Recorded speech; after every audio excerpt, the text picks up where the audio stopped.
Cahaya ilmu di era digital.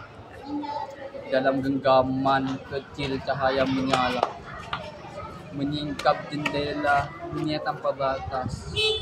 Ilmu berlari secepat kilatan data, mengalir ke jiwa, menembus ruang dan waktu. Buku bukan lagi sekedar lembar kertas, namun hadir dalam layar yang bercahaya. Guru dan murid bertemu tanpa jarak, bersama menanam makna lewat sinyal. Namun cahaya ini bukan tanpa bayangan ada, harus yang mencoba menipu. Hanya hati jernih dan akal bijak yang mampu menuntun pada kebenaran. Di era digital, ilmu adalah pelita menerangi jalan bagi generasi